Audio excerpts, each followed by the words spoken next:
G'day, have I got a story for you? Check the disclaimer. Season 1, Episode 31, Troppo. Little Girl is narrated by Lasura Reily Truth. I am so hungry. I've been hungry for a long time, you know. I wait every day for the farmer to feed his animals late in the afternoon, just before it gets dark.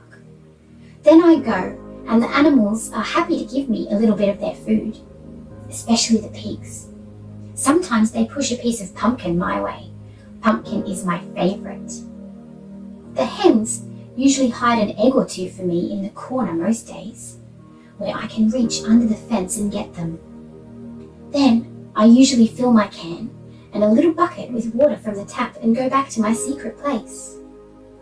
My secret place is an old campsite where someone had a tent and a fire and left behind what he called junk, but I call it treasures. This is where I found an empty can and my little bucket and some matches and a big apron and a broken straw hat. But I fixed it, you know. I wish he left behind his tent.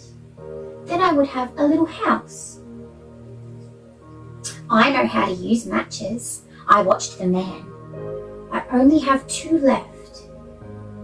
I light the little pile of dead leaves and put a few sticks on it.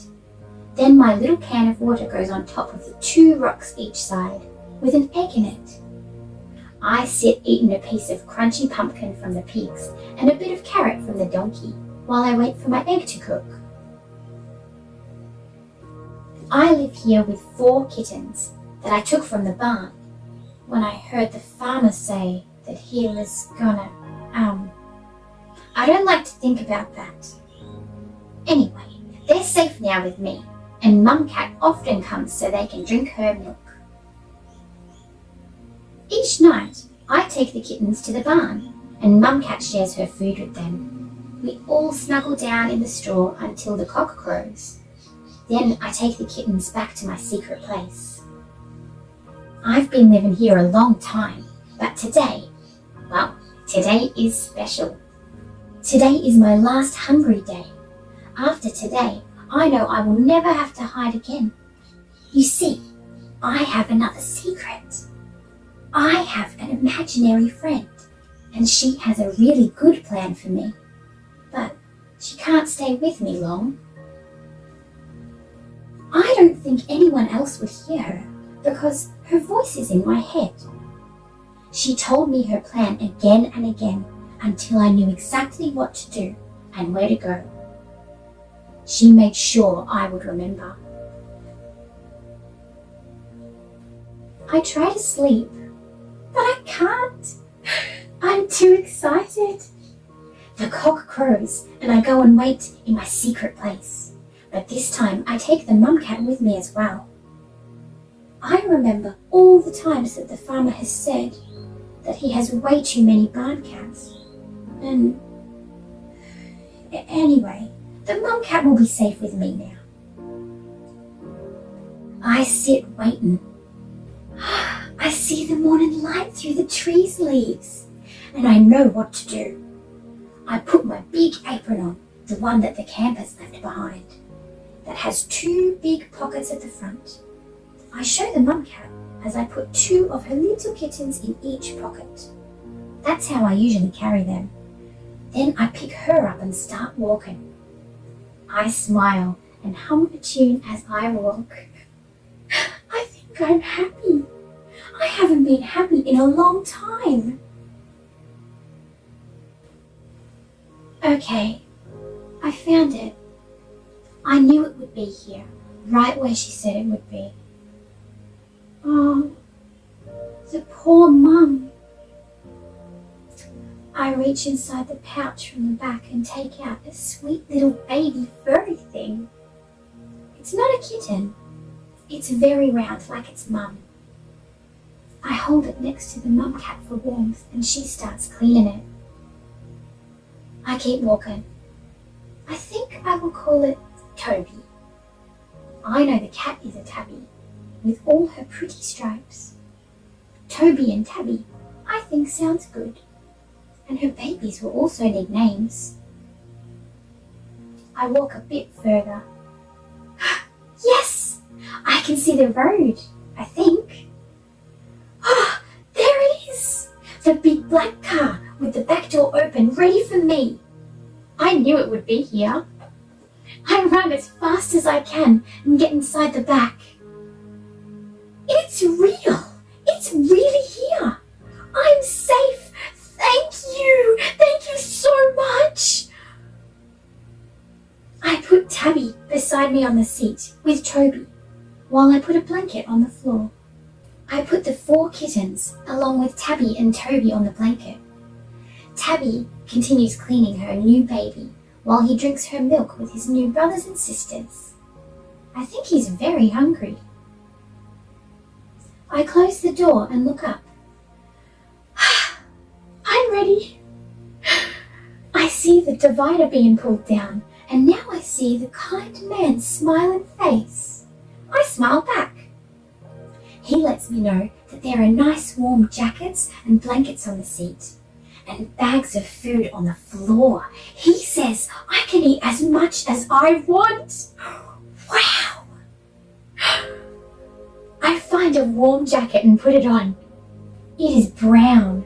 I like brown. First, I look for food that Mum Cat and her kittens might like. And then I eat and eat and eat. Such yummy food. I eat so much that I can't eat anymore. This is the first time I haven't been hungry in a very long time. I wrap myself in a snuggly blanket and lay on the floor next to the kittens. I feel so warm, so safe, and so sleepy.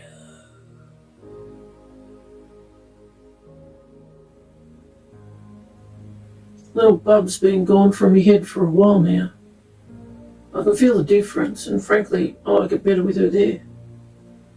I'm going to continue doing everything she said, though. I mean, I'm still kicking because of her. I've been driving for more than a few hours now. The sun's up. This is the morning I get to see my family. I pull over at the side of the road and open the back passenger side door. I watch from the driver's seat. And in less than a minute, I see a small child run and quickly get in the back of the car, carrying 2 animals. I thought there was going to be 6. I give her a minute, and when I hear the back door close, I pull the divider down and turn to smile at her.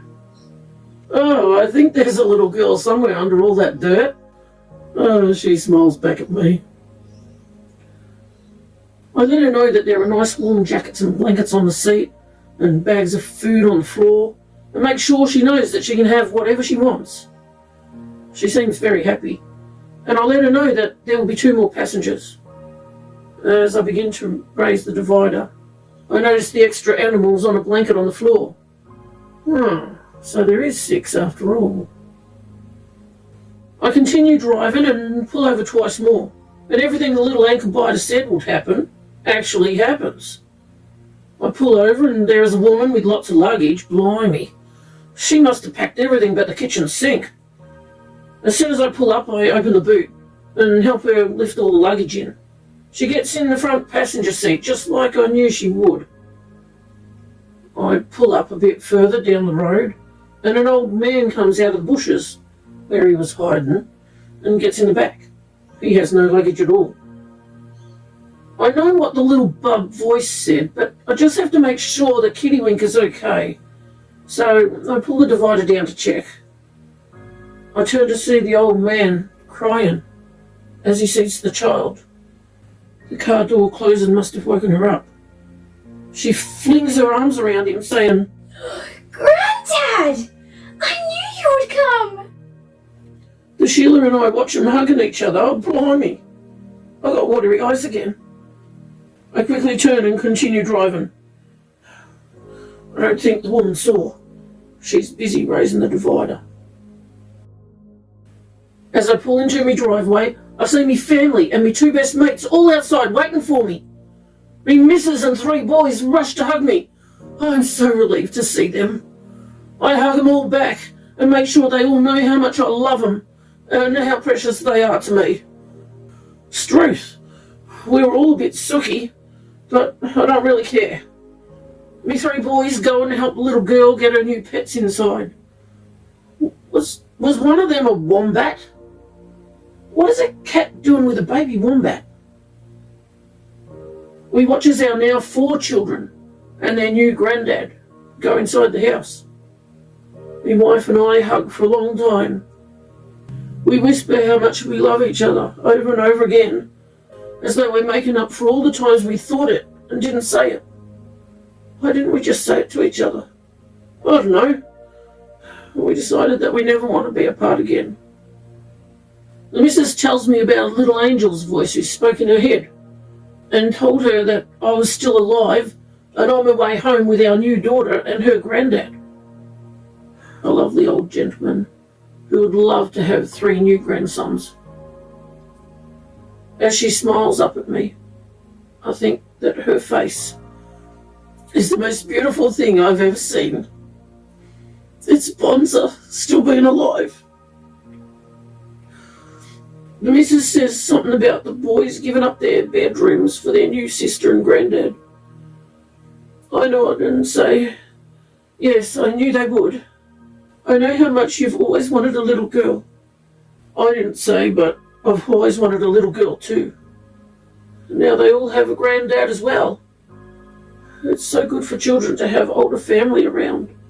They learn so much from them. I walk over to me mates, Davo and Lazar, and after a very blokey type of hug, just a quick clap on the back, we all turn to see the other woman driving the car out the long driveway, without her luggage. Unbeknown to Wazza, leaving the luggage behind was part of the plan. It was just the surprise part. The only part no one knew, except the woman who skedaddled with the car. Next to the luggage, she also left lots of bags with blankets and jackets precariously placed on top. I got one of those jackets. I'm wearing it now. It's been a beaut. Lasted all these years, still looks like new. So, we all went to have a Captain Cook. It was nice looking luggage. Real luxury, And lo and behold, it was all labelled, wasn't it? Yes, she left behind a bunch of prezzies. The luggage labelled Larry. Hey, that's kind of a tongue twister. Luggage labelled Larry. Try saying that 10 times fast. Anywho, it had just about everything that Lazar ever wanted, according to his loud exclamations that included, "You little beauty, Struth, and Bonza." And when we found the envelope labelled trailer, with way too much dosh in it, he shouted, "You little ripper!" So, you've obviously heard all this before. Yeah, I know, but I promised Wazza, so I'm going to finish the story. There was luggage labelled Warren, full of stuff he could use, but could never afford. Plus, Christmas gifts for all the little tackers. There was also an envelope with Ute written on it. When he looked inside, not only was there way too much dosh for a Ute, there was also a note with, "Your mortgage has been paid in full" written on it, and paperwork to prove it. I think he was in shock for a few minutes. I mean, it would have taken him a lifetime to pay that off. Some luggage was labelled Granddad and Granddaughter. They were mostly full of clothes and necessities. Granddad, who opened his inside the house a bit later, literally jumped for joy when he saw he had an envelope labelled House. Granddaughter had an envelope labelled Pets, and another labelled For You and Your New Brothers. Boy, were they all happy. It was more money than those little tackers had ever seen in their lives. The only unopened luggage was labelled Pamela. I noticed that I didn't get any, but I didn't really need anything anyway, except this beaut jacket. Wazza put Pamos in the lounge room on the couch. Waited. got impatient to see what was in it. He waited some more, and eventually asked Pamo if he could open hers. It was full of a bunch of Sheila clothes in her size, looked real expensive too, and lots of clothes for the little tackers. There was also some things that Pamo had always wanted. The envelope on top was labelled Precious. Pamo was busy bathing her new little girl and helping her dress in her beautiful new clothes from the granddaughter suitcase. They finally came out, and her new daughter showed everyone her pretty new dress. Wazza grinned and said that he knew there was a beautiful little girl under all that dirt. They were all so happy. Pamo opened her envelope labelled Precious and found papers inside with a note she read out loud that stated that they just needed to be signed. Everything else would be taken care of. She cried when she saw what the papers were, and we weren't sure if they were happy tears or sad tears. There was just a lot of tears, you know. Her new little girl came to wipe her tears away, and Pamo hugged her crying, weeping, blubbering, bawling. Yep, she was bawling. Wazza looked to see what the papers were, and at the top was written adoption. Now, I know the way that Wazza tells it. He says that he was stoked. He was. Yep, he was pleased as punch. He was really stoked. But I was there too, and I'm telling ya, he was weeping along with Pamo. They were a weeping duo. Yep, they blubbered all over the place. They were so happy. Pamo also had another envelope labelled Extension Bedroom. She found it at the bottom of her luggage when she had emptied all the clothes. Needless to say, Grandad got his house. He decided to have it down the back of their property, and they added a bedroom and a rumpus room to their house for the little tackers. Now look, I'm not really sure how all this happened, but Wazza and others all swore they heard a little girl's voice in their heads who organised everything. Fair dinkum. I just thought they were all a couple of sandwiches short of a picnic, you know? Going Troppo. I didn't hear anything. Well, I mean, I don't know. Would an ankle biter really be able to organise all that? Of course, she'd be much older now, if she ever really existed. Over the years, every so often I'd notice Wazza looking kind of thoughtful, and wondered if he was hearing that ankle biter in his head again. It was like she checked in every so often, and stuff would happen. Good stuff, I mean. For Wazza and his family, you know. It could have all been coincidence, of course. I'm so grateful that Wazza was me mate all these years. I look up at Wazza's family and friends, all gathered together in this room. The look on each face tells me that they're all grateful for Wazza's life too. Oh heck, I look up above everyone's heads, and I'm not really sure where to look. But I remember that Wazza used to look up. Just in case this is my last chance to say this. Little bub, ankle biter, voice, cherub, little girl, angel, whoever you are, whatever you are. Thank you for saving me mate Wazza. He lived a good long life. Together, we all hear in our thoughts. You're welcome.